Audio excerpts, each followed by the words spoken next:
Bulatkan tekad kuatkan hati, negeri ini memanggilmu kawan. Belajar bergerak berbagi untuk negeri, guru penggerak majukan pendidikan. Guru penggerak menghamba pada murid, kreatif rancang pembelajaran. Hargai potensi, tingkatkan prestasi, lahirkan profil pelajar Pancasila. Belajar bergerak berbagi untuk negeri, kita menjalin kolaborasi. Belajar bergerak berbagi untuk negeri, demi bakti pada Ibu Pertiwi.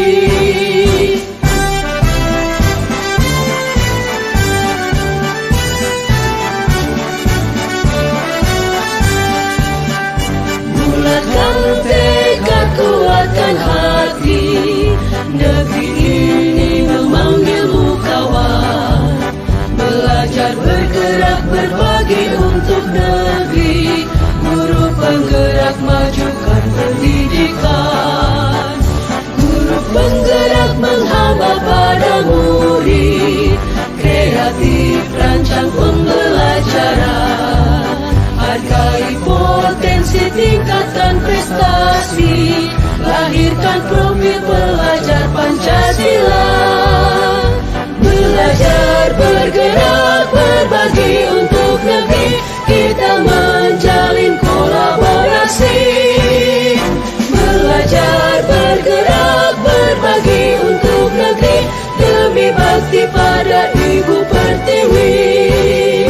Belajar bergerak berbagi untuk negeri, kita menjalin kolaborasi. Belajar bergerak berbagi untuk negeri, demi bakti pada Ibu Pertiwi. Demi bakti pada Ibu Pertiwi.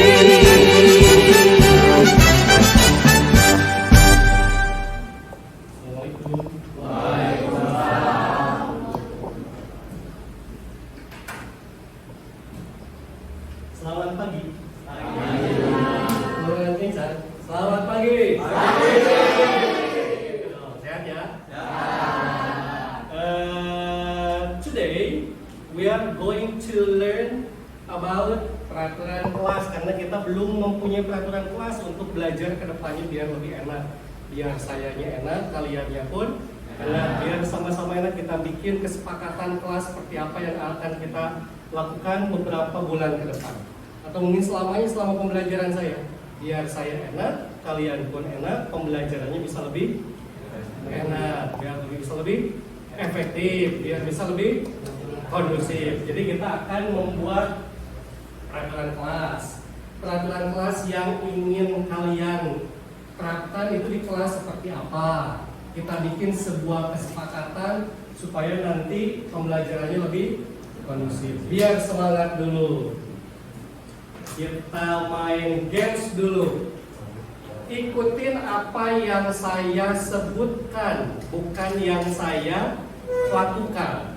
Paham ya? Kalau misalnya saya bilang duduk, ya kalian duduk. Apa yang saya sebutkan, bukan apa yang saya lakukan. Ya. Kalau misalnya bilang saya berdiri, but in English ya. For example, clap your hand. Clap, clap. Yang keras dong, semangat dong, semangat.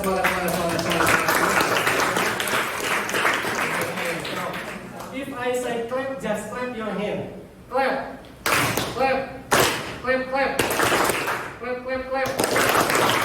Slap, slap, slap, slap. Okay. Stand up. Sit down. Stand up. Sit down. Okay. Siap ya? Konsentrasi. Konsentrasi dimulai. Konsentrasi. Konsentrasi dimulai. Okay. Siap. Listen to me carefully. Clap. Clap.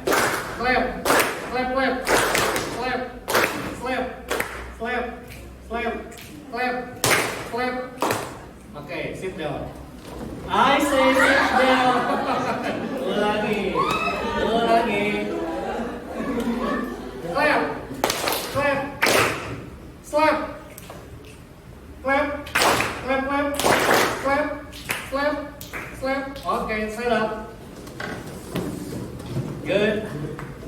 Oke, thank you. Stand up. Stand up. Oke, terima kasih. Yang penting kalian bisa konsentrasi. Ya, kita akan seperti yang tadi dibahas di awal, kita bikin kesepakatan kelas ya. Biar enak apa itu peraturan kelas. Nanti kalian bikin di stick note yang sudah saya siapkan. Nanti kalian di sini bikin peraturan kelas yang ingin kalian terapkan di kelas itu. Ya, oke. Setelah bikin peraturan kelas atau nanti saya akan sebarin ke setiap kalian satu orang satu, tuliskan peraturan kelas yang ingin kalian terapkan di kelas. Apakah tidak boleh menggunakan sepatu ke kelas, tidak boleh membawa makanan, atau tidak boleh makan dan minum di kelas, atau tidak boleh jengkap. Pokoknya silakan kalian bikin peraturan kelas yang kalian ingin terapkan di kelas supaya pembelajaran lebih kondusif. Oke? Bisa paham ya? Paham. Oke, silakan. Oke, terima kasih. Selanjutnya dari sebelah sini ke depan. Simpan di depan. Sebelumnya dibacakan dulu. Apa peraturan kelasnya? Gak boleh pakai sepatu di kelas. Nggak boleh pakai sepatu di kelas. Kan peraturannya belum dibikin. Wah, biasa. Tepuk tangan. Lanjutnya.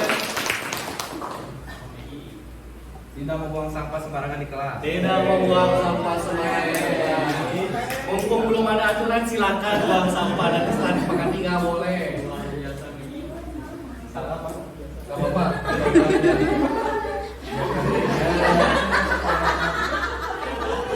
Oke, selanjutnya.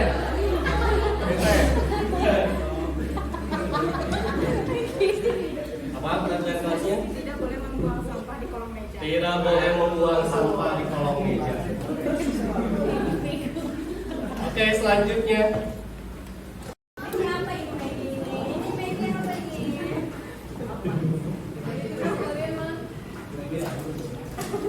Maggie bingung.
Luar biasa. Sudah selesai sampai ke kalimat positif. Ini adalah ungkapan-ungkapan dari peraturan kelas yang tadi kalian bikin, sudah kalian rubah menjadi kalimat positif. Berarti ingatan kalian panjang ya. Dari mulai tidak boleh membuang sampah di kolong meja, punya siapa ini tadi? Maggie. Ya, dirubah menjadi buanglah sampah pada tempatnya. Nah, nilai kebajikan sekarang dari peraturan kelas Maggie, contohnya tadi tidak membuang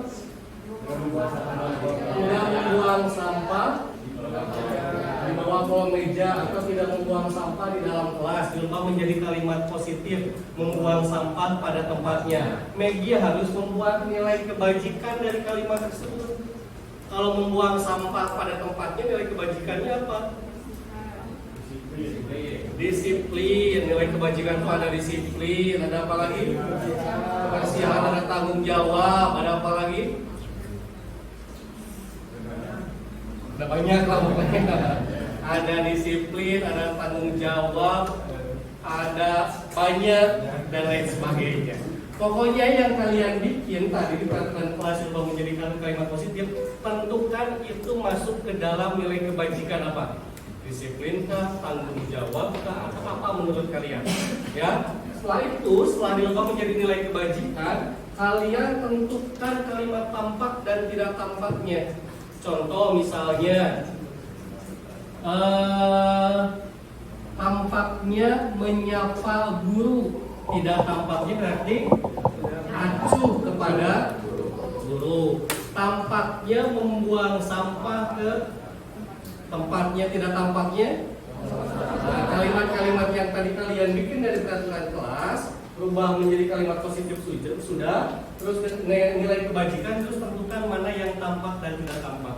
Setelah itu tentukan itu peran siapa. Ada peran guru dan peran siswa. Menurut kalian membuang sampah pada tempatnya peran siapa? Semuanya. Peran semuanya. Berarti itu menjadi peran guru dan peran siswa. Paham ya? Kalau paham, saya nanti berikan 3 kertas yang berbeda. Yang ini untuk nilai kebajikan, nilai tampak dan tidak tampak, dan peran guru dan peran siswa. Saya bagikan nanti ya per warna ya. Ya.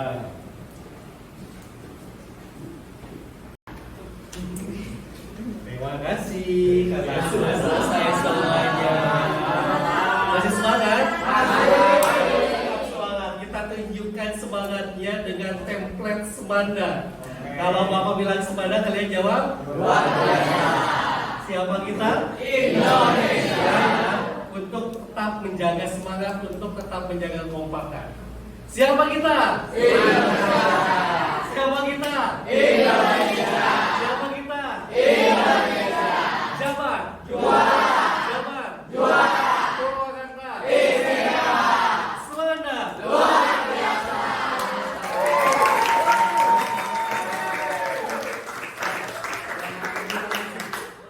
Kalian sudah membuat dari mulai peraturan kelas dirubah menjadi kalimat positif, dicari nilai kebajikannya, terus diperlihatkan tampak, kelihatan tampak dan tidak tampaknya sampai ke peran guru dan peran siswa. Ini kesepakatan kita semua.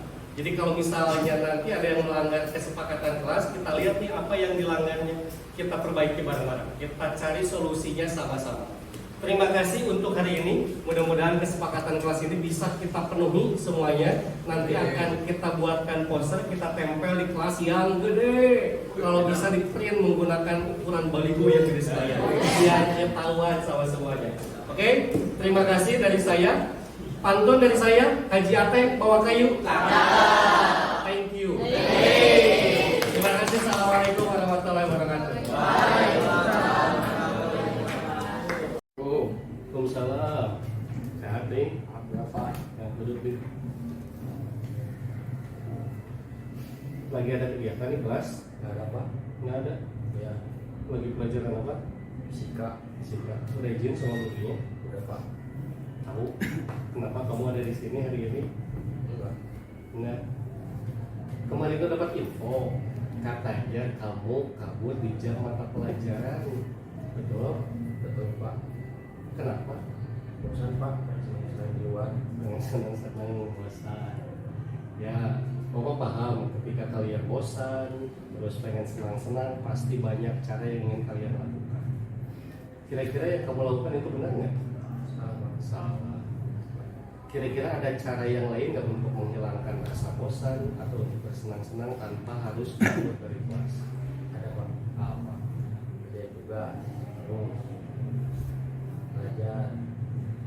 terus Ya, pokoknya nggak keluar di kelas ya Pak. nggak sampai keluar kelas. Pokoknya bisa bersenang-senang tapi tidak keluar dari kelas ya. Ya Pak.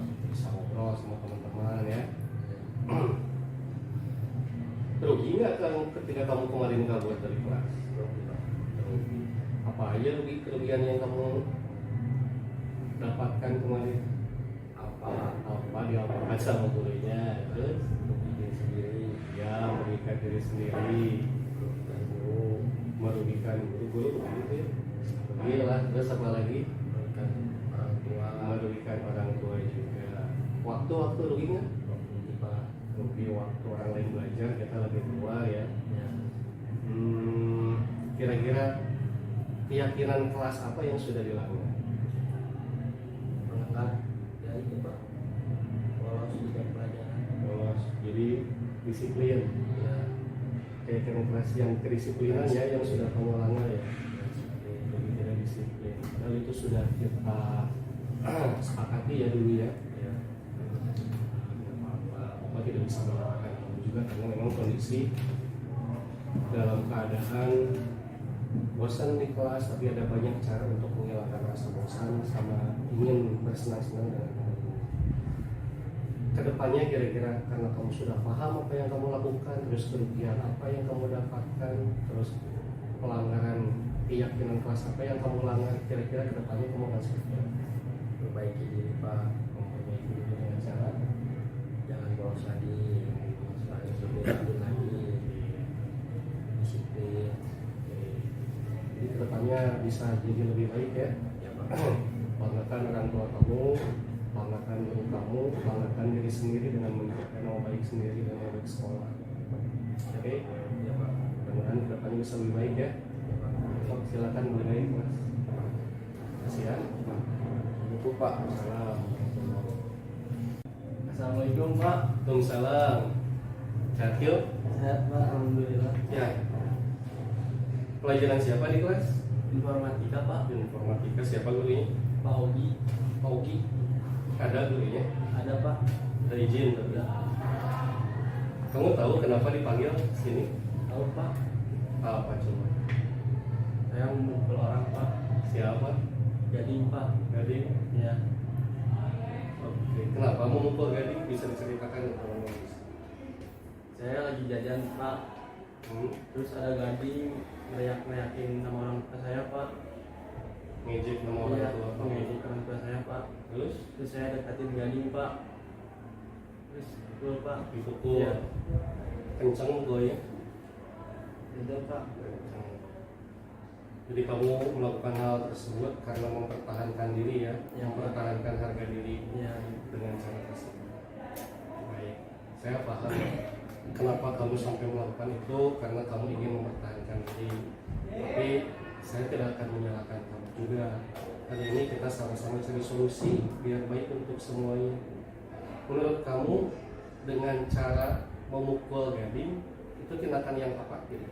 Tidak baik Pak. Tidak baik. Ya. Harusnya gimana? Harusnya saya tidak memukul Gading. Dan saya sekarang akan meminta maaf sama Gading Pak. Tidak melakukan kekerasan ya, Kekerasannya Pak. terhadap Gading ya. Ya, Pak. Keyakinan kelas yang sudah dilanggar sama kamu apa kalau misalnya kamu melakukan itu? Tidak menghargai orang lain Pak. Tidak menghargai orang lain itu sama tidak menghargai kamu. Ya. Terus kamu pun dengan melakukan hal yang tersebut dan sama saja dengan orang tersebut, kamu tidak menghargai orang tersebut ya. Ya Pak.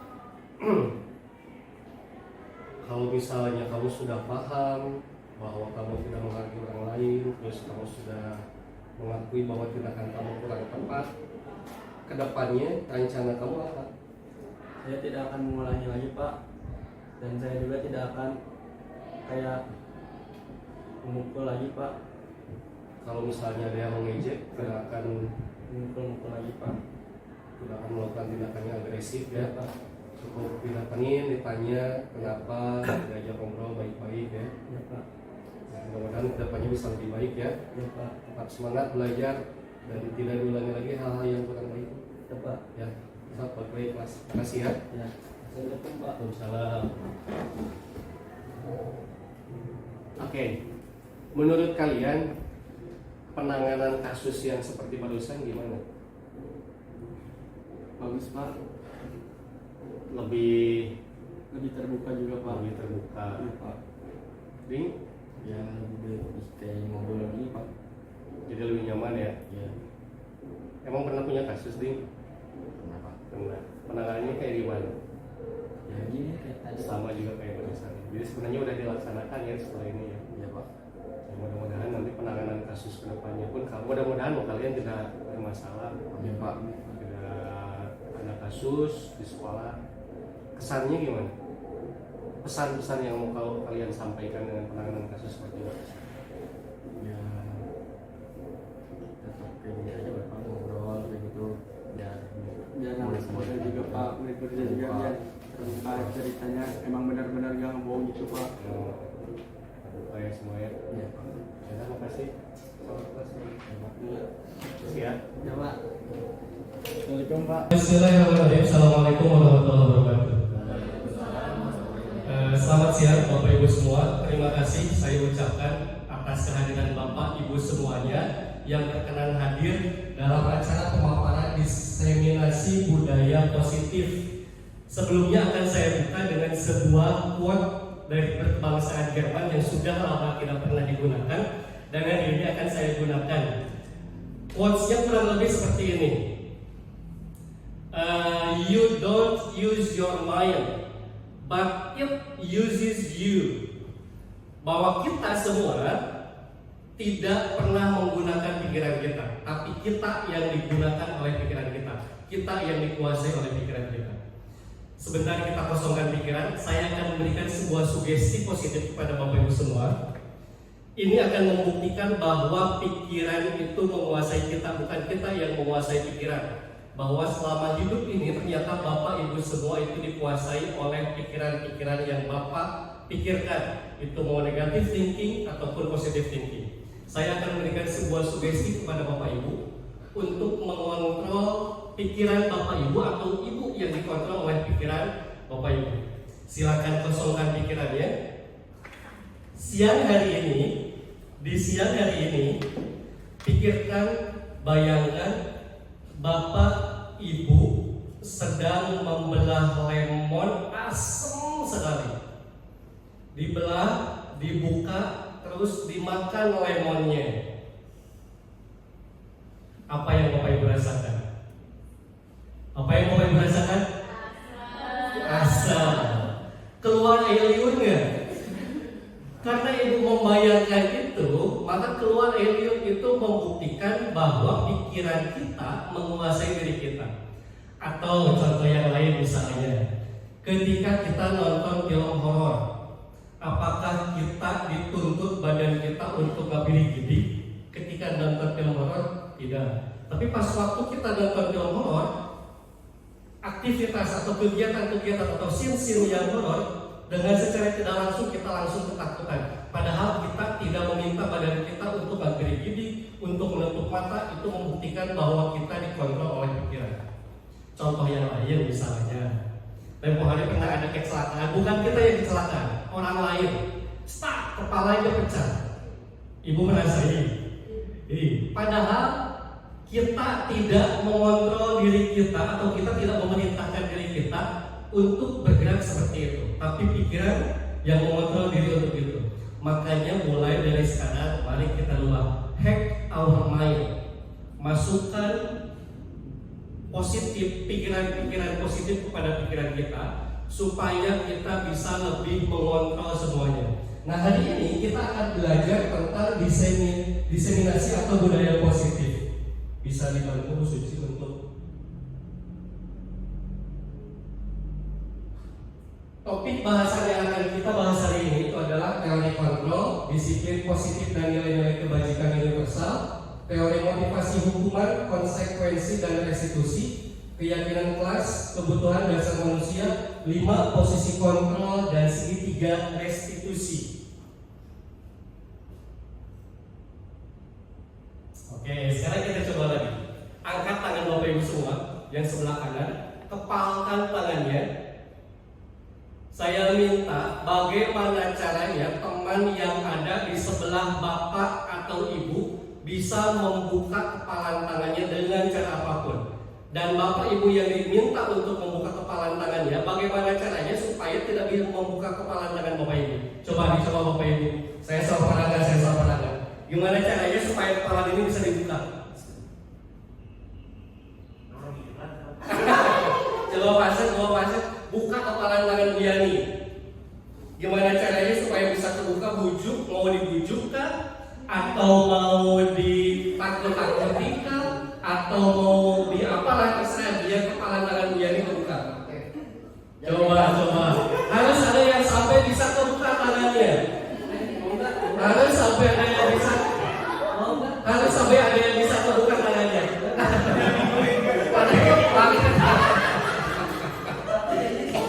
Coba saya akan mencoba punya paranda ya.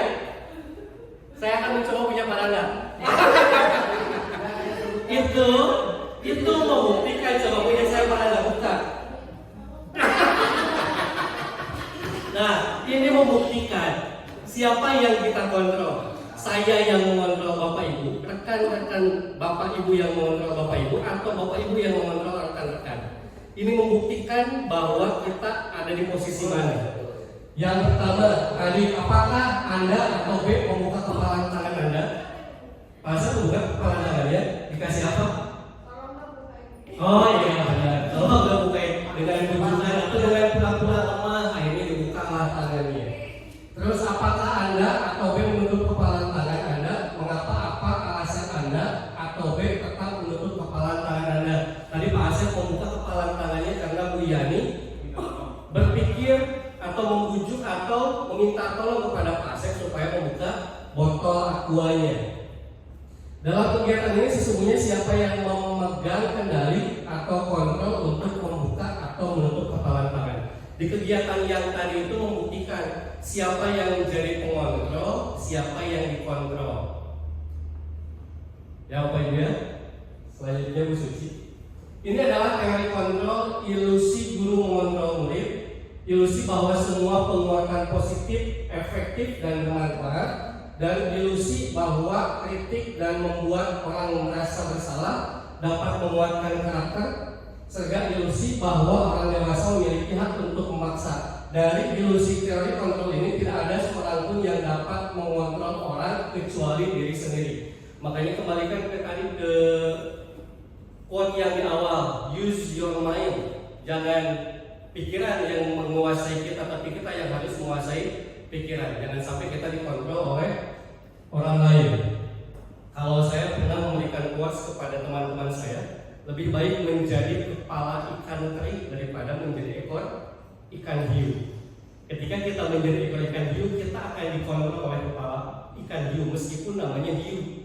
Tapi kalau misalnya kita menjadi kepala ikan teri meskipun kecil, kita mempunyai prinsip kontrol diri kita. Selanjutnya Bu Suci. Yang barusan Suci sebelumnya. Nah, teori kontrol. Bagaimana seseorang bisa berubah dari paradigma stimulus respon kepada pendekatan teori? Bila kita ingin membuat kemajuan perlahan, sedikit-sedikit, ubahlah sikap atau perilaku Anda.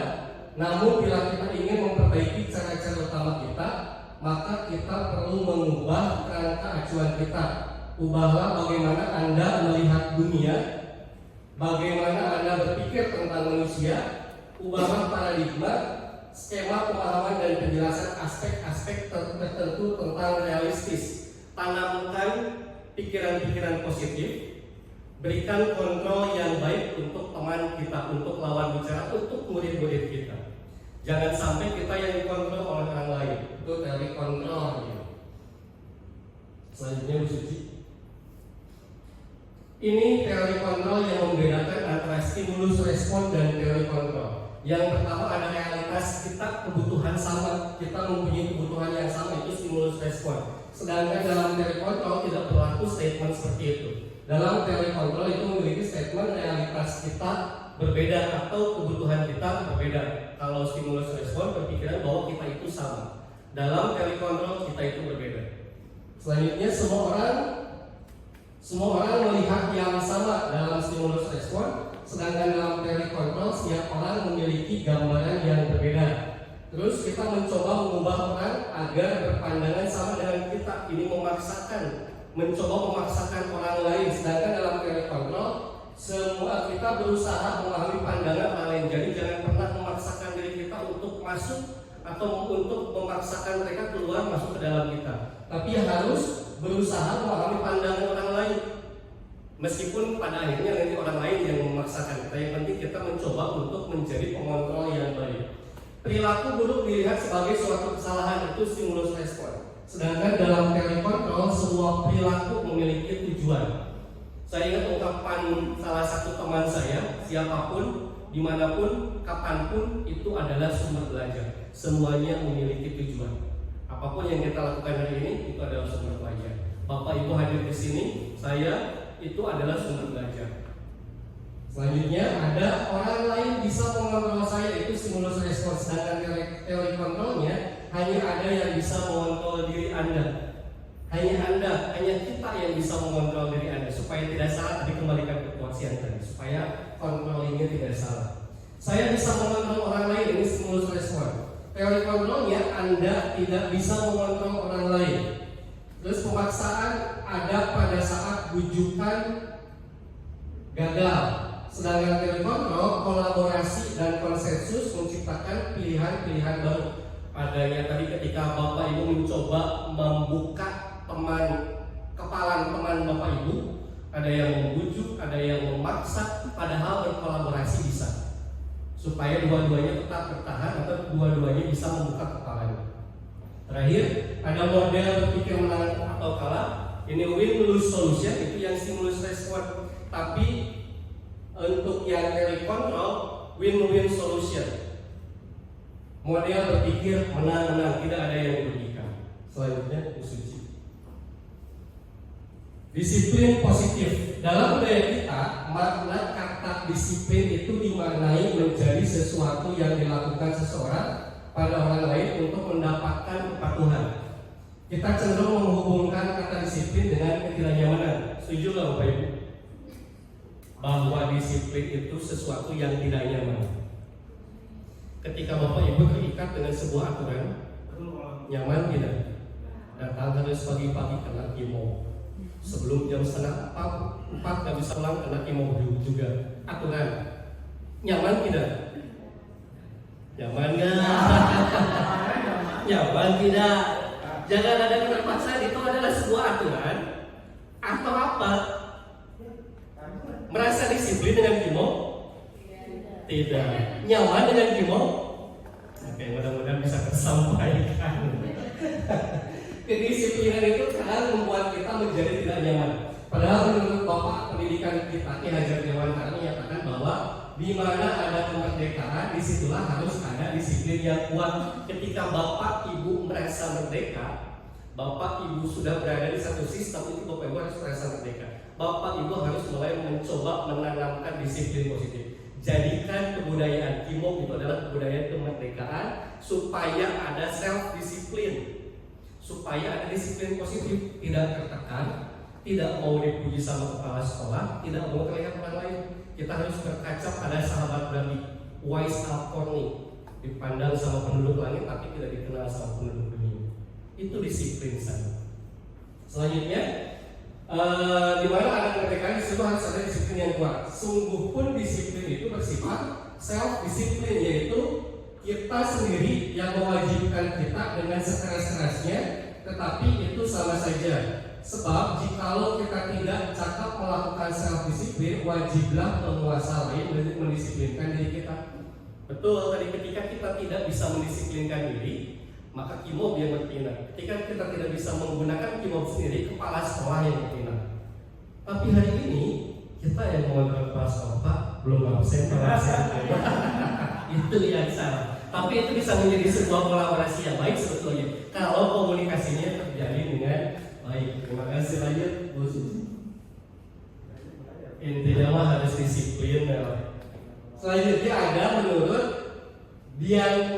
Dayani juga menyatakan bahwa arti asli kata disiplin ini juga berkonotasi dengan disiplin diri dari murid-murid Socrates dan Plato. Disiplin daripada membuat seseorang menggali potensinya menuju kepada sebuah tujuan, sesuatu yang dihargai dan bermakna. Dengan kata lain, disiplin diri juga mempelajari bagaimana cara kita mengontrol diri. Beberapa kali saya pernah ketika menjadi pembina upacara, memang aturan tidak ada korelasinya dengan kepintaran. Rambut panjang tidak ada aturannya dengan tidak ada korelasinya dengan kepintaran. Sepatu berbeda tidak ada korelasinya dengan kepintaran. Tapi kita di sana belajar tentang disiplin. ketika nanti kita turun ke masyarakat, kita tahu ada aturan yang tidak tertulis, pendisiplinan di sana. Next, disiplin positif. Dari ketiga kalimat ini, menurut Bapak Ibu, manakah dari ketiga motivasi perilaku di atas yang menjadi harapan Bapak Ibu muncul pada diri peserta didik? Yang pertama, anak-anak itu disiplin untuk menghindari ketidaknyamanan atau hukuman. Yang kedua, disiplin positif itu untuk mendapatkan imbalan atau penghargaan dari orang lain. Yang ketiga, disiplin positif itu untuk menjadi orang yang mereka inginkan, menghargai diri sendiri dengan nilai-nilai yang mereka percaya. Menurut Bapak Ibu, memilih murid-murid yang disiplin positif seperti apa? 1, 2, atau 3? 3, 2, atau 1? 2, 1, atau 3? Bu Yani, berapa? 3. Alasannya Bu Yani?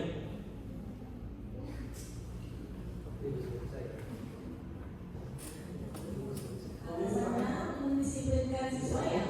Ya. Yang saya inginkan siswa tersebut menjadi yang seperti yang mereka inginkan, menghargai diri sendiri dengan nilai-nilai yang mereka percaya. Jadi mereka disiplin, benar-benar disiplin untuk diri mereka sendiri. Kalau yang nomor 1? Pilihannya nomor 3.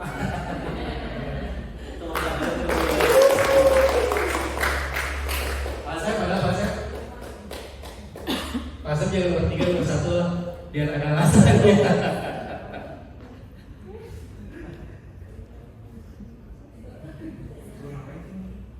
Untuk menghindari ketidaknyamanan atau hukuman. Jadi mungkin ini siswa ini. Jadi disiplin itu karena untuk menghindari hukuman, kayaknya disiplin. Anak datang pagi ke sekolah itu untuk menghindari dicopet tuh AC, kayaknya datang pagi-pagi.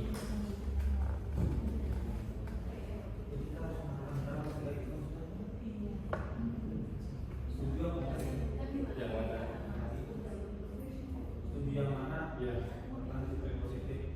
1, 2, atau 3? Yang nomor 1 ini otomatis jelas keterpaksaan adanya ketidaknyamanan hukuman. Jadi siapa itu menghindari kedisiplinan. Ya. Jadi menurut saya ini nomor 1 tidak cocok menjadi siswa itu karena kedisiplinan dia disiplin ya karena ketakutan dan hukuman. Ya. Nomor 2 untuk mendapatkan imbalan. Nah, jadi dia tidak sadar diri kedisiplinannya. Ya. Saya ingin kelihatan guru nih. Kalau saya disiplin aja deh, ini nggak ada guru.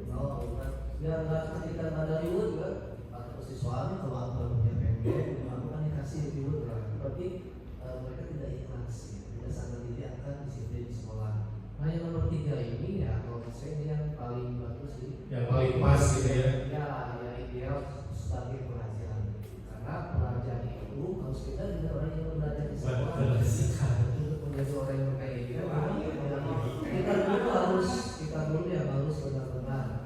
Tapi kalau misalnya dilihat dari 3 motivasi ini semuanya membuat disiplin ya? Membuat disiplin itu tapi kan melihat dari keadaan. Ya. Nomor 1 membuat siswa jadi disiplin. Ya. Nomor 2 membuat siswa jadi disiplin 3. Nomor 3 juga. Jadi semuanya tetap membuat disiplin ya. Tinggal bagaimana caranya supaya siswa disiplinnya datang dari diri sendiri. Bukan karena imbalan atau bukan karena ketakutan atas hukuman. Luar biasa. Tepuk tangan dong buat saya. Selanjutnya Bu Suci. Nilai-nilai kebajikan universal yang seperti yang telah dikemukakan oleh Dr. William Glasser pada teori kontrol pada tahun 1984 menyatakan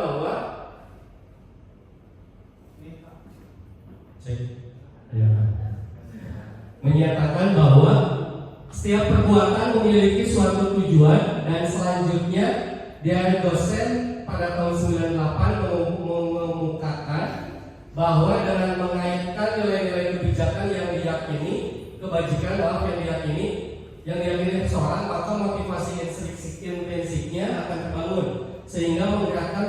dari dalam untuk dapat mencapai tujuan mulia yang diinginkan. Lanjut aja. Nah, ini nilai-nilai kebajikan kalau misalnya dihubungkan dengan profil pelajar Pancasila.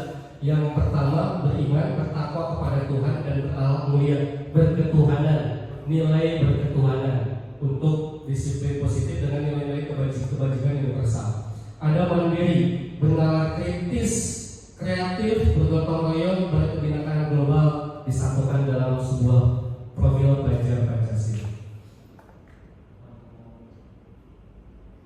Ini tadi sudah, ini menurut sebetulnya sama dengan yang tadi diungkapkan. Nah, ini hukuman perbedaan antara hukuman, konsekuensi, dan restitusi. Hukuman itu identitas yang gagal, sedangkan disiplin, konsekuensi, dan restitusi itu identitas yang sukses. Contoh misalnya, hukuman biasanya sesuatu yang menyakitkan dan harus terjadi. Kalau konsekuensi sesuatu yang harus terjadi, sedangkan restitusi merupakan pilihan.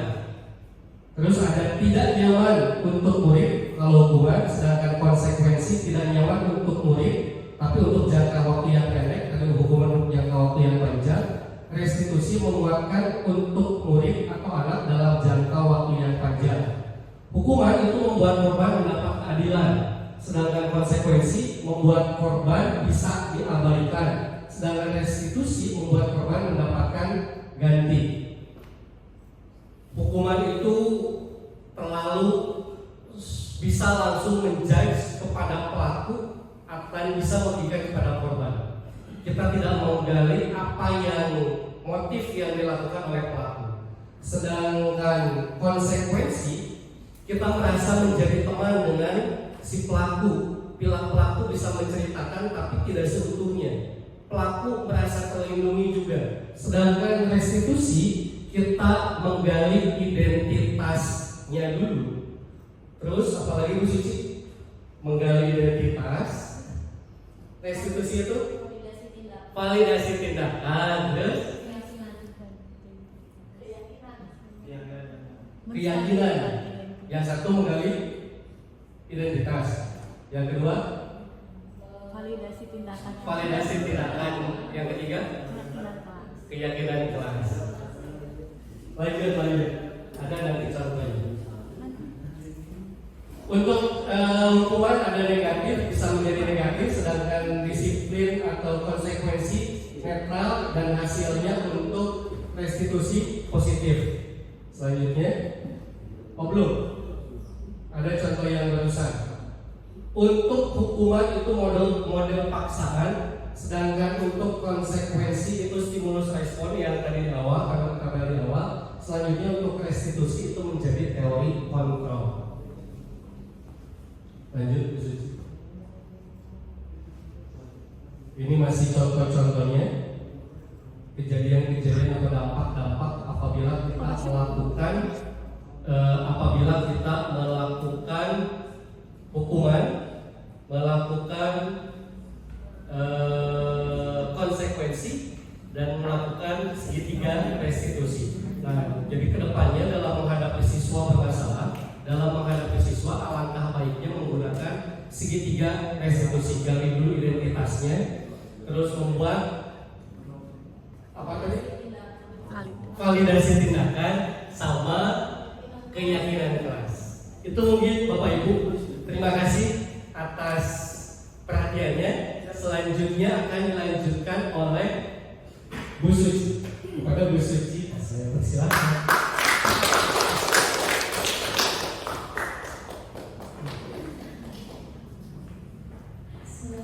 Assalamualaikum warahmatullahi wabarakatuh.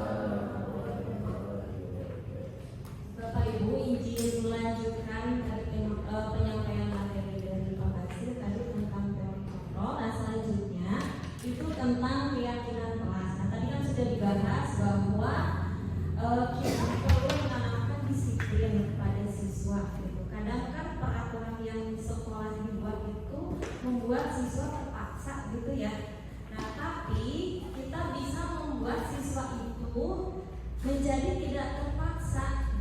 Dengan cara apa? Dengan cara membuat keyakinan. Contohnya begini, ketika kita berangkat dari rumah menggunakan motor, itu kan Bapak Ibu suka pakai helm ya. Nah, pakai helm padahal itu sudah ada aturannya di polisi ya, harus menggunakan helm gitu. Nah, tapi kita yakin, ya kan? Kita yakin kalau nggak pakai helm itu gimana?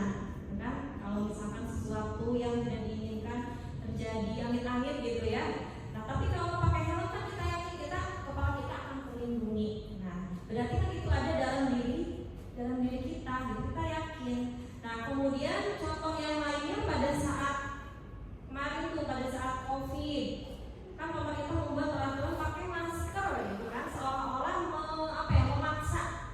Tapi sekarang kita COVID-nya sudah tidak ada gitu ya, tapi sekarang kita ya pakai masker gitu kan. Nah, itu berasal dari keyakinan kita kan, kalau sakit ya kita pakai masker. Nah, begitu pun ke peserta didik, ke siswa Bapak Ibu ya.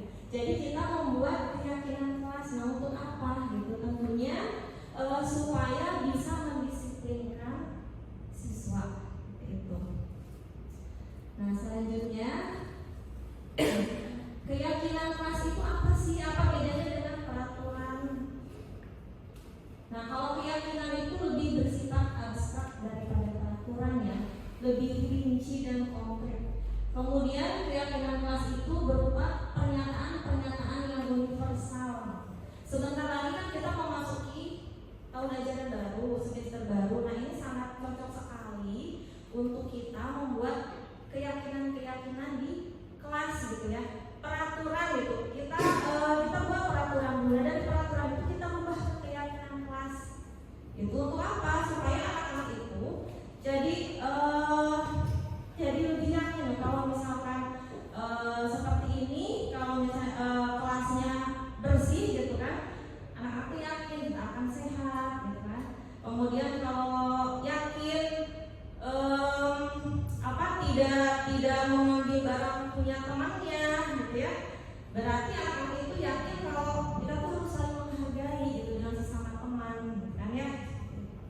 Nah, kemudian pernyataan keyakinan kelas senantiasa dibuat dalam bentuk positif. Jadi kalimatnya positif. Jadi jangan sampai tidak boleh membuang sampah. Nah, jadi kalimatnya itu dibuat yang positif. Jadi kata tidaknya itu dihilangkan, kita rubah. Terus keyakinan kelas sebaiknya sesuatu yang dapat diterapkan. Semua warga kelas hendaknya ikut berkontribusi dalam membuat keyakinan kelas lewat kegiatan atau curhat pendapat. Nah, ini cocok sekali, terutamanya wali kelas. Ya, wali kelas dan kita juga sebagai guru kita masuk ke kelas. Berarti kalau wali kelas kan keyakinan kelas untuk kelas apa gitu ya. Tapi kalau guru kan untuk 5 pak. Misalkan saya mau biologi nih, gitu. Pas pelajaran saya harus gimana, itu boleh dibuat keyakinan kelas. Kemudian bersedia meninjau kembali keyakinan kelas dari waktu ke waktu.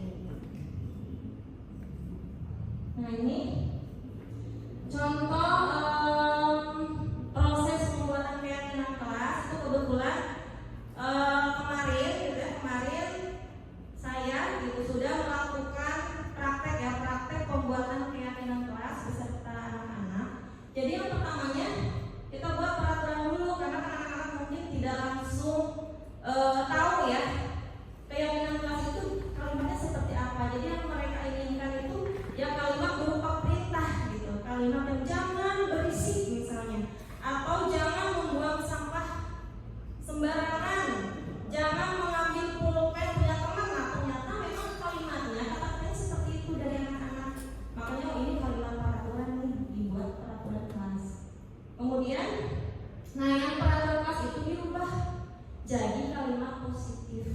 Kalimat positifnya, ya contohnya dari kalimat yang jangan membuang sampah sembarangan, kalimat positifnya jadi gimana? Jadi buanglah sampah pada tempatnya. Kemudian yang contoh yang lainnya jangan berisik misalkan. Jadi gimana? Berisik. Berisik pada waktunya. Atau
misalkan seperti itu. Ya. Ya, jadi yang kata tidak atau kata jangannya dirubah gitu, sehingga kalimatnya jadi positif. Nah itu kemudian lanjut. Nah lalu dari kalimat positif itu dirubah, bukan dirubah apa ya, kita tulis nilai kebajikannya. Tadi yang sudah disampaikan sama Pak Basit, nilai kebajikannya kan ada apa? Saling menghormati, misalnya disiplin, kemudian tanggung jawab, kebersihan. Nah seperti itu. Jadi kita tulis, kalau misal kita baca lagi satu-satu hasil dari anak itu, misalnya membuang sampah pada tempatnya, berarti nilai kebajikannya apa? Kebersihan, gitu ya. Nah berarti nilai kebajikannya kebersihan. Kemudian yang menghormati atau menghargai teman, ya menghargai teman. Nah berarti nilai kebajikannya saling menghormati, gitu ya. Nah itu dirubah nilai kebajikan. Kemudian nah ini yang perilaku tampak dan tidak tampak juga dibuat keyakinan kelasnya. Contohnya kalau tadi yang membuang sampah pada tempatnya, perilakunya terlihat, yang terlihatnya membuang sampah pada tempatnya, yang tidak terlihatnya berarti membuang sampah sembarangan gitu. Kemudian yang peraturan apa ya? Jadi yang perilaku tampak ini diambil dari keyakinan yang mereka buat gitu. Jadi perilakunya harus bagaimana nih, gitu kan? Seperti yang saling menghormati, berarti harus gimana perilakunya gitu. Kemudian yang harus menghargai guru, menghargai teman, yang tampaknya harus seperti apa? Contohnya salim ketika bertemu dengan guru, tersenyum atau menyapa teman, seperti itu. Itu yang tampak tidak tampak. Nah selanjutnya juga dibuatkan keyakinan mengenai peran guru dan peran siswa. Nah peran guru apa nih di sekolah atau di kelas? Di kelasnya apa? Apakah peran guru itu harus membereskan atau ikut menyapu di kelasnya gitu ya. Jadi ditulis secara rinci. Nah tujuannya untuk apa? Tentunya ketika anak kita ada permasalahan itu nanti bisa diarahkan. Nah berarti Pak Ananda ini sudah menyalahi keyakinan kelas misalnya gitu ya. Nah ini jadi peran guru dan peran siswa juga dibuatkan. Nanti setelah ini dibuat, nah itu sama bapak ibu itu bisa dibuatkan poster atau dibuat figura, ditempel di dinding-dinding kelasnya supaya anak-anak bisa membaca, bisa mengingat ya. Nah ini contohnya ya. Keyakinan kelas 12 IPS 1. Siswa harus hadir di kelas tepat pada waktunya, itu keyakinan yang sudah mereka buat. Nah berarti kan nilai kebajikannya adalah disiplin. Kemudian tiket kelas dilakukan lebih awal, wajib memakai seragam, berperilaku sopan santun. Nah yang terakhir masih ada kata dilarang menyalakan handphone. Nah berarti bagusnya apa nih kalau dilarang kalimat positifnya? Menyalakan handphone dengan izin bapak ibu guru misalnya ya, atau menyalakan handphone pada saat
mereka dengan melakukan itu, yakin nggak kalau misalnya kamu tidak disiplin, kamu akan sukses misalnya. Seperti itu. Berapa pertemuan? Untuk apa? Untuk membuat keyakinan keras. Satu pertemuan sudah cukup, gitu. Pokoknya satu pertemuan, nanti kan di foto ya, didokumentasikan, baru diedit, print, tempel. Nah kemudian keyakinan kelas. Nah apa sih keuntungan dari membuat keyakinan kelas? Nah, lewat keyakinan kelas kita dapat menumbuhkan dan menguatkan nilai-nilai kebajikan yang pada dasarnya sudah ada pada diri setiap anak, ya. Jadi sebenarnya mereka itu punya nilai kebajikan, tinggal kita menumbuhkan dengan meyakinkan gitu, bukan dibuat peraturan yang menekan mereka. Ya. Nah, setelah kita buat keyakinan kelas, tapi kan pada kenyataannya ya selalu ada saja anak-anak itu yang mungkin melanggar ya, yang membuat masalah lah gitu ya. Nah, kita pahami dulu tentang kebutuhan dasar manusia. Menurut Dr. William, kebutuhan dasar manusia itu ada 5, ya. Ada bertahan hidup, kemudian ada kesenangan, rasa kasih sayang dan rasa diterima, kebebasan dan penguasaan. Jadi kita pahami dulu yang kelima ini. Yang pertama bertahan hidup. Nah, contohnya apa nih? Kebutuhan bertahan hidup. Makan, ya. Gitu. Mungkin kita sering ya, ada aja kita menemukan pas jam pelajaran pertama ada itu anak yang lemes, saya nggak bersemangat gitu kan. Nah, kita tanya, ya itu pertama. Kita tanya udah makan belum, sarapan belum, gitu kan ya. Jadi jangan kita menjudge langsung bahwa anak itu memang Seperti itu. Jadi yang tadi pasti ada seperti yang tadi Pak Basit sampaikan bahwa setiap perilaku itu ada tujuannya. Jadi anak melakukan itu pasti ada tujuannya. Apakah karena mereka memang lapar ataukah mereka tidak semangat itu karena rumahnya kebanjiran misalnya, atau karena memang rumahnya tidak nyaman atau gimana gitu ya. Nah itu yang bertahan hidup. Yang kedua kesenangan. Nah kesenangan itu contohnya apa? Kebutuhan untuk merasa senang. Pernah nggak Bapak Ibu menemukan yang anak itu, kalau saya pernah gitu ya, di kelas 10 yang saya ajar gitu, kebetulan pas saya nanya kenapa sih kamu tuh mengganggu dia terus, ternyata jawabannya dia senang Bu, dia itu kalau saya ganggu terus marah lucu katanya gitu. Jadi ternyata kesenangannya itu gitu, kesenangannya itu mengganggu orang supaya orang marah, jadi dia tuh senang aja gitu. Dan yang diganggunya tuh bikin dia kesel ya, karena tipe orangnya itu dia ceria gitu. Jadi pas marah lucu, itu kesenangan. Jadi kita tahu dulu, kita harus tahu dasarnya dulu. Dia itu suka usil gitu ya. Oh mungkin kesenangannya itu memang mengganggu orang gitu ya. Nah kemudian yang selanjutnya kasih sayang dan rasa diterima gitu. Nah berarti ini yang mungkin tipe-tipe anaknya yang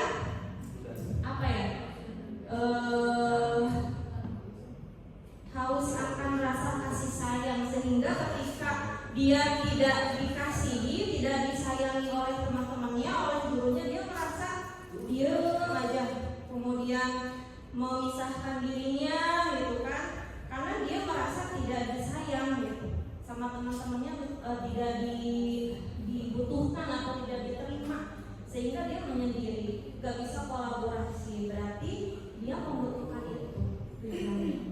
Kemudian yang kebebasan, kebutuhan akan pilihan. Nah, yang kebebasan ini berarti gimana ya? Dia senang akan kebebasan gitu. Jadi ketika anak itu tidak suka atau tidak mengerjakan tugas yang mungkin tidak ingin tugasnya membuat makalah misalnya, dia pengennya dengan tugas yang lain dengan membuat video mungkin, atau dengan praktek, atau dengan yang lainnya gitu. Jadi kita berikan kebebasan kepada anak untuk memilih mau pembelajaran yang seperti apa, mau tugas yang seperti apa gitu. Jadi berikan anak-anak kebebasan dalam dalam menguatkan kodratnya atau menguatkan bakatnya. Ya, jadi jangan kita yang menugaskan ini harus begini, tapi biarkan anak memilih. Kemudian yang kebutuhan penguasaan, kebutuhan pengakuan atas kemampuannya. Nah, biasanya anak-anak yang haus akan penguasaan biasanya mereka yang sebenarnya itu punya jiwa kepemimpinan. Dan biasanya ini menurut Dr. William, yang anak yang selalu butuh pengakuan atau kemampuan, mereka itu anak-anak yang perfeksionis. Jadi ketika anak itu sedih, ketika nilai tugasnya kecil atau nilai proyeknya kecil, dia akan sedih, malah jadi murung gitu kan, malah jadi diem terus. Nah, ternyata dia butuh untuk pengakuan.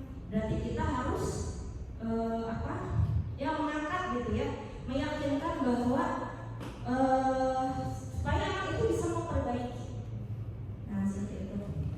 Nah, itu tentang kebutuhan dasar manusia. Jadi pada dasarnya ketika kita menemukan anak-anak yang dengan berbagai macam masalah pada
menghardik, melotot kan kadang ya, dan menggunakan kata-kata yang ya kasar ya. Ya, atau biasanya di sekolah ada anak yang melabeli guru itu galak, guru ini baik, guru ini biasa aja gitu ya. Oke, selanjutnya. Kemudian ada pembuat merasa bersalah. Nah, jadi biasanya pada posisi guru pembuat merasa bersalah itu lemah lembut, gitu ya. Jadi menggunakan kata-katanya itu yang merasa anak itu merasa tidak nyaman, gitu ya, terus bersalah atau rendah diri. Nah, contohnya itu ibu kecewa sama kamu nak, gitu biasanya gitu ya. Terus, berapa kali sih ibu harus kasih tahu kamu? Nah, dari situ anak itu akan merasa bersalah karena mengecewakan gurunya, betul? Karena anak itu merasa mengecewakan gurunya sehingga dia itu merasa rendah diri. Jadi bagaimana caranya agar gurunya itu senang dengan dia? Nah, itu. Kemudian yang ketiga yaitu posisi teman. Nah, jadi di posisi teman ini tentunya guru itu menempatkan dirinya sebagai teman. Ya, jadi posisi teman itu guru bisa negatif ataupun positif, gitu ya. Nah, positif ini bisa berupa hubungan baik yang terjalin antara guru dan murid. Jadi guru di sini itu bisa humor gitu biasanya. Kadang kan ada guru yang suka humor dengan anaknya. Nah, itu memposisikan sebagai posisi teman.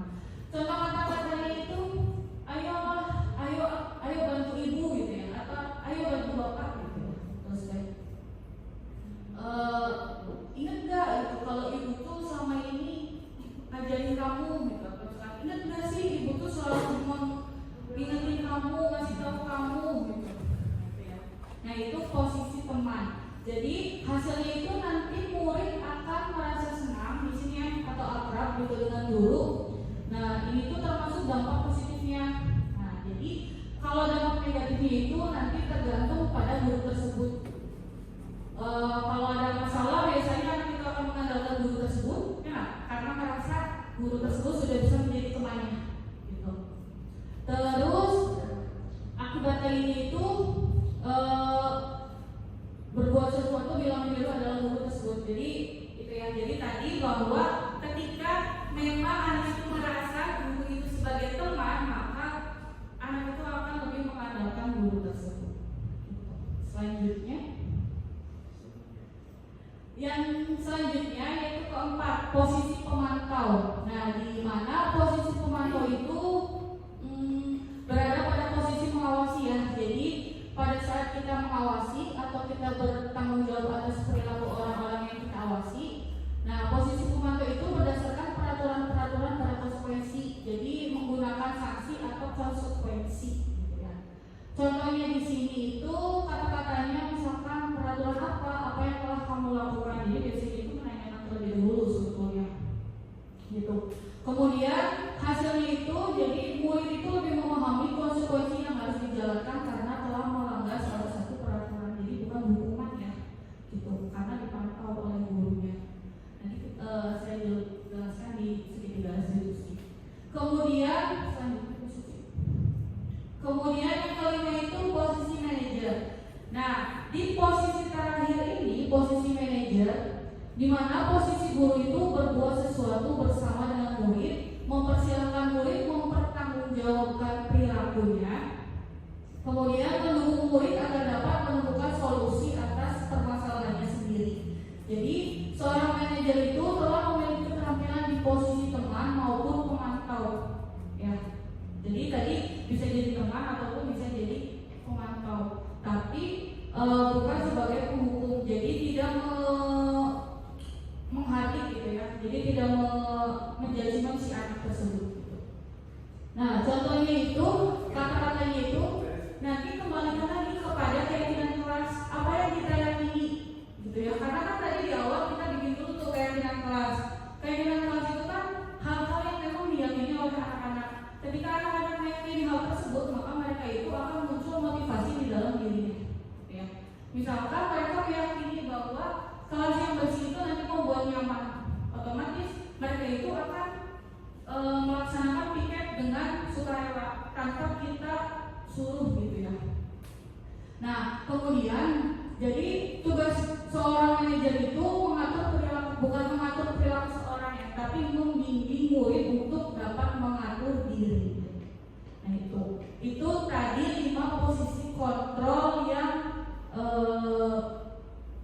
menurut yang bos tadi. Nah di sini, jadi di sini itu ada posisi kontrol, motivasi eksternal, ada motivasi intrinsik gitu ya. Jadi kalau misalkan penghukum berarti itu menghadik biasanya. Terus orang membuat merasa bersalah itu biasanya berceramah panjang lebar gitu kan, sampai merasa kecewa dengan anak tersebut gitu ya. Kemudian untuk posisi teman itu membuat alasan-alasan untuk muridnya. Nah kemudian untuk pemantau itu menghitung dan mengukur, dan manajer itu mengajukan pertanyaan-pertanyaan gitu. Terus ada juga kata-katanya, misalkan kalau penghukum tadi, kalau kamu tidak melakukannya saya akan tidak memberi nilai gitu ya, nanti tidak dituntaskan gitu ya.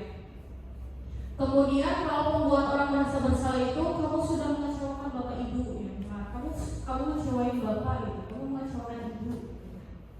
Kemudian untuk teman itu, ayolah gitu, biasanya kan ayo tuh gitu demi bapak atau demi ibu gitu, kerjakan gitu ya, misalnya gitu ya. Nah kemudian kalau untuk pemantau itu mengembalikan lagi kepada peraturannya. Apa peraturannya? Kamu ingat nggak peraturannya apa? Gitu. Ya. Kemudian untuk manajer itu, nah dibalikkan lagi kepada nilai kebajikan yang diyakini oleh anak. Gitu. Jadi kamu meyakini apa? Kamu berbuat kayak itu, apa yang kamu yakini? Sebenarnya seperti itu. Nah selanjutnya ada segitiga restitusi.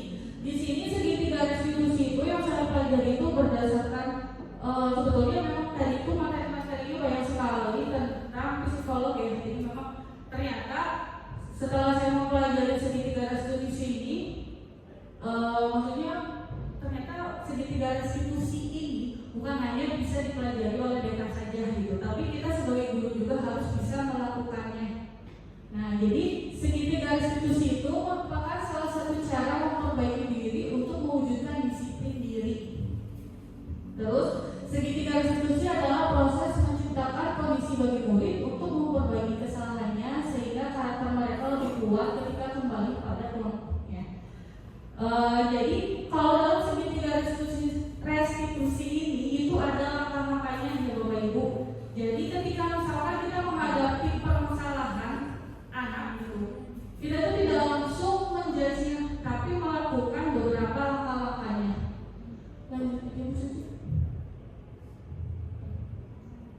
Nah, jadi langkah-langkah dalam segitiga restitusi itu ada 3. Yang pertama itu menstabilkan identitas, yang kedua itu validasi tindakan yang salah, dan yang ketiga itu menanyakan keyakinan.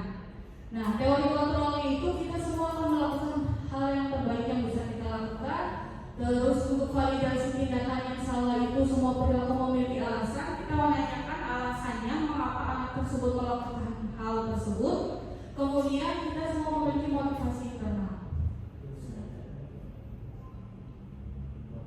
Nah ini ya, jadi dalam segitiga restitusi itu tadi ada 3 langkah.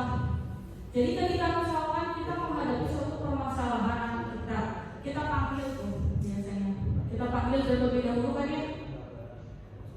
Jangan langsung kita hakimi mereka, otomatis mereka tidak akan mau bercerita biasanya.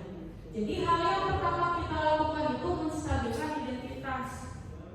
Nah misalkan ada cerita, iya tadi aku berantem di kelas gara-gara buku aku dicoret-coret gitu. Misalkan gara-gara tugas aku dicoret-coret, jadi aku dimarahin sama guru bahasa Indonesia gitu misalkan. Nah itu sama guru matematika katanya, karena guru matematika lebih galak. Nah dari hal itu biasanya kita harus stabilkan identitas terlebih dahulu. Ya, jadi kita merasa bahwa hal yang dilakukan anak itu wajar. Ya wajar karena bukunya dicoret-coret, pasti marah, betul tidak? Betul.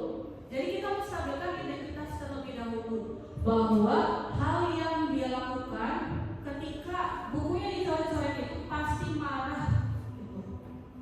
Ya. Kemudian yang kedua itu validasi tindakan yang salah. Nah dari situ kan nanti dia cerita tuh nyoret-nyoret. Terus apa yang kamu lakukan misalkan terhadap si Novi gitu ya? Ya aku jamak bu, gitu.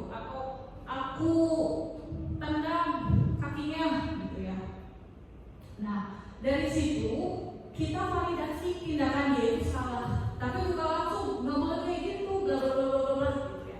Yang ada dia langsung mencut duluan ya.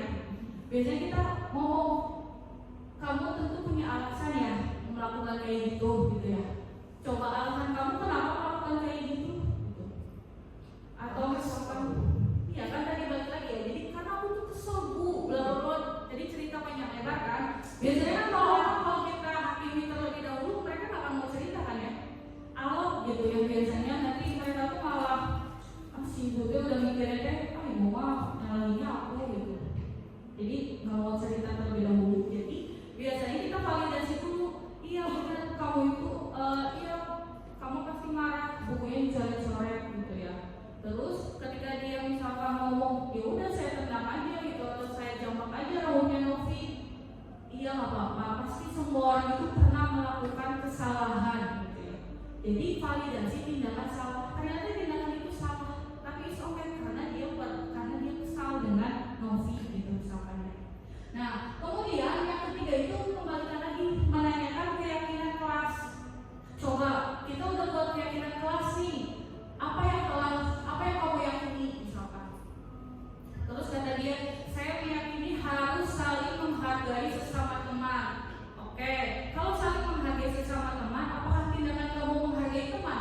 Enggak bu, misalkan dia langsung jawab ya. Kalau seperti itu bagaimana? Ya, aku harus minta maaf. Tuh, aku harus minta maaf ke Novi dan gak akan melakukan hal kayak gitu lagi.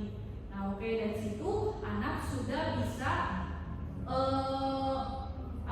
melakukan segitiga restitusi itu ya, dari menstabilkan identitas, validasi tindakan yang salah, sampai anak itu bisa meyakini apa yang telah dia yakini gitu. Ya, dari situ kan muncul motivasi intrinsik dalam diri anak gitu ya. Tanpa kita menyuruh untuk minta maaf ke Novi, diseret-seret gitu ke kelas, jadi kan gitu ya. Ayo minta maaf gitu, baikan lagi. Enggak, tapi itu muncul dalam diri anak sendiri karena kita telah membuat keyakinan kelas di awal seperti itu. Nah itu fungsinya segitiga restitusi, sehingga kita itu bisa menghadapi masalah-masalah yang ada di kelas, khususnya wali kelas ya. Jadi kan pasti masalah-masalah di kelas itu banyak. Bagaimana anak itu tetap merasa percaya diri, merasa ada motivasi di dalam dirinya, tapi tanpa kita menghakimi dan menggunakan segitiga restitusi ini. Selanjutnya adalah video, mungkin kita tonton bersama ya untuk dijelaskan.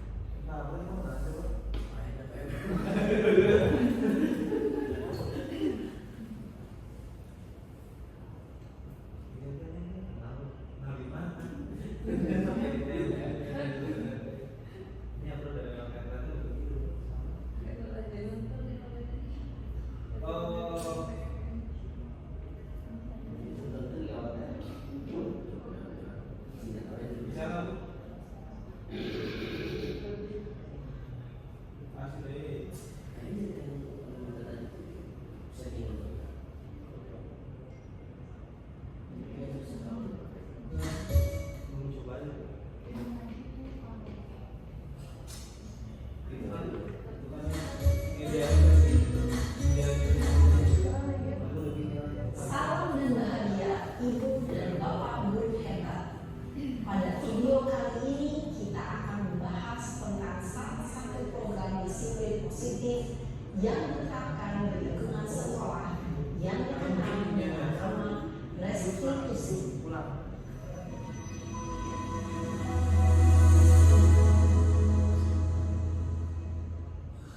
Restitusi dikembangkan oleh pakar pendidikan dari dosen, berlandaskan pada teori kontrol Dr. William Gleiser. Segitiga restitusi adalah suatu proses dialog yang dijalankan oleh guru atau orang tua agar dapat menghasilkan murid yang mandiri dan bertanggung jawab. Pada saat guru di posisi manajer, aspek yang dikembangkan pada murid adalah motivasi intrinsik, sehingga penanaman nilai-nilai kebajikan dapat tumbuh dan berkembang menjadi suatu kebiasaan positif yang akhirnya membentuk karakter baru. Proses dialog ini terdiri dari 3 langkah yang digambarkan pada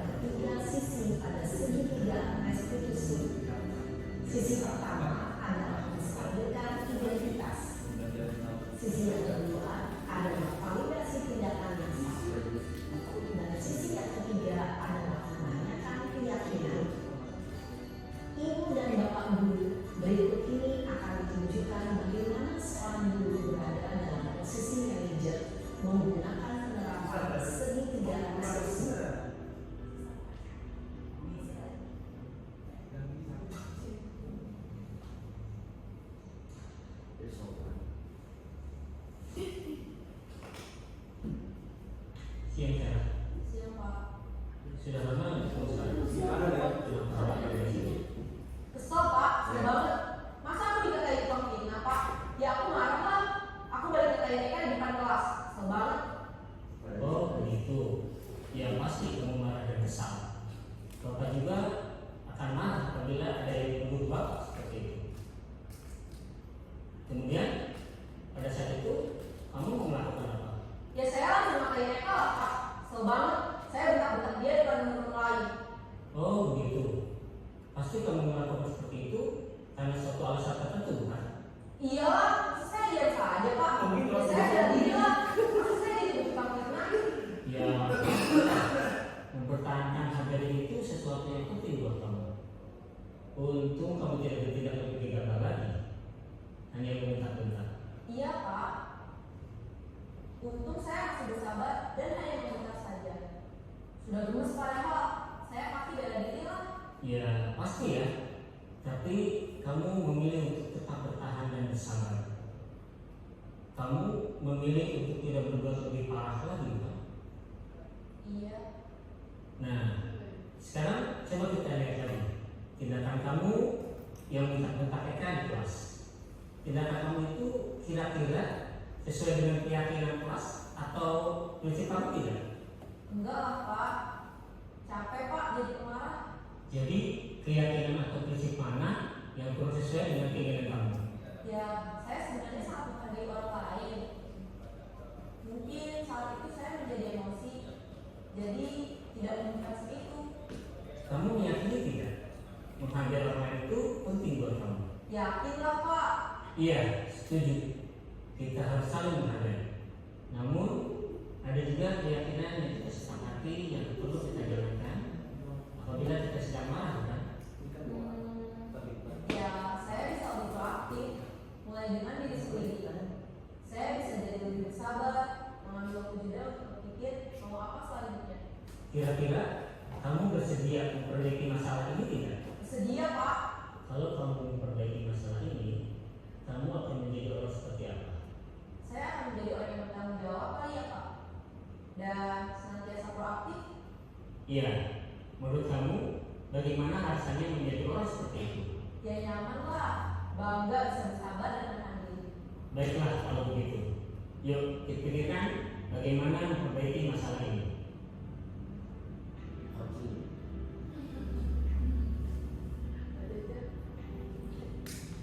Ibu dan Bapak guru hebat. Baru saja kita menyaksikan contoh bagaimana seorang guru berada dalam posisi manajer menggunakan kata seperti institusi.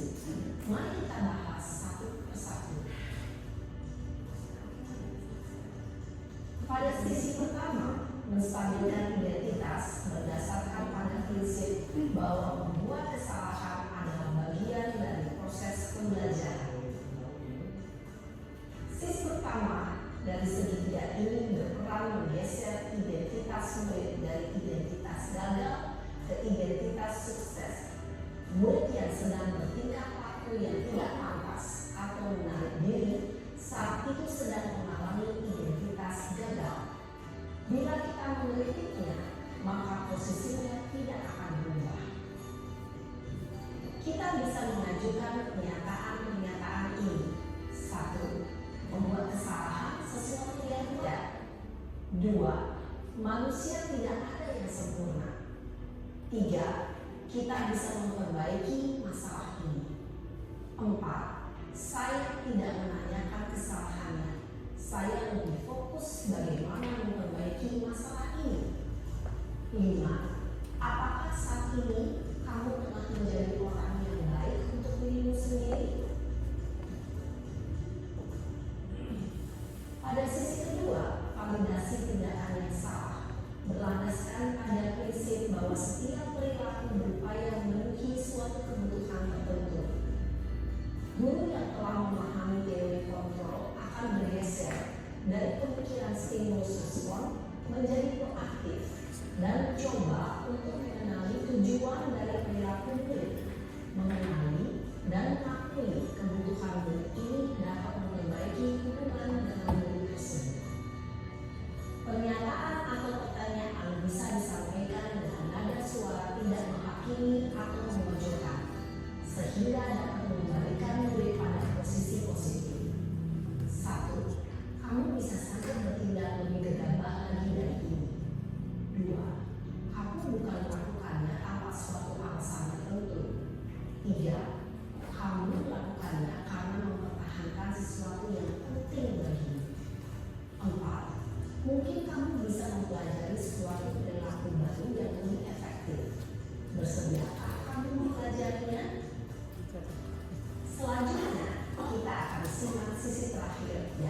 untuk menanyakan keyakinan. Teori kontrol menyatakan bahwa pada dasarnya kita termotivasi secara intrinsik. Pada saat perilaku yang salah telah divalidasi dan identitas sukses telah stabil, maka murid telah siap mengaitkan keyakinan-keyakinannya dengan tindakannya yang salah dan pemikirannya telah bergeser ingin menjadi orang yang tuju. Pertanyaan-pertanyaan ini dapat mengaitkan keyakinan-keyakinan yang kami murid. 1. Sebagai keluarga atau kelas, apa yang kita yakini? 2. Nilai-nilai apa yang telah kita sepakati? 3. Seperti apa gambaran sebuah kelas yang ideal bagi kami? 4. Kamu ingin menjadi orang seperti apa?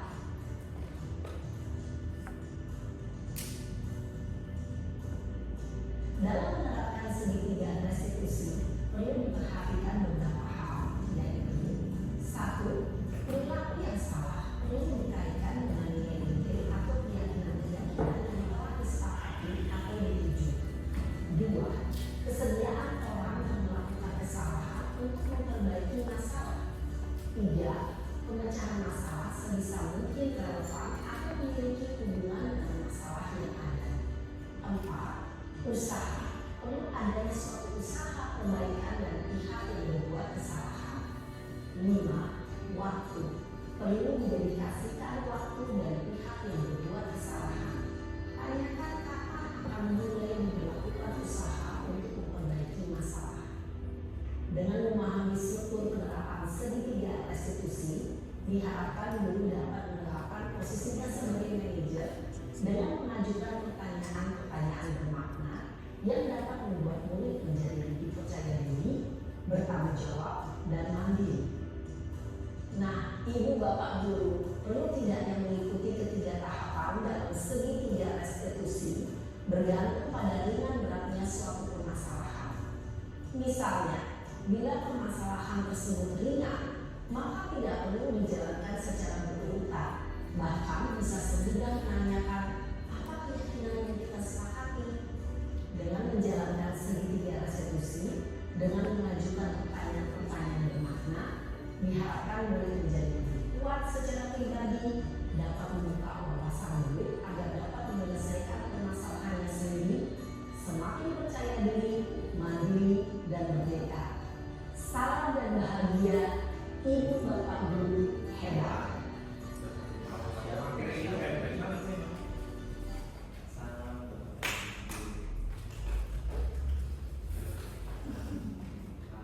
Ya, tadi video tentang segitiga restitusi, semoga kita dapat menerapkannya di kelas ya Bapak Ibu, khususnya untuk wali kelas, sehingga masalah-masalah yang dihadapi oleh anak didik kita bisa diselesaikan secara optimal dan dapat menumbuhkan motivasi di dalam dirinya. Terima kasih untuk Bapak Ibu hebat hari ini yang sudah menyempatkan waktunya. Semoga materi dari awal hingga sekarang dapat bermanfaat bagi kita semua dan dapat berguna untuk kita mencerdaskan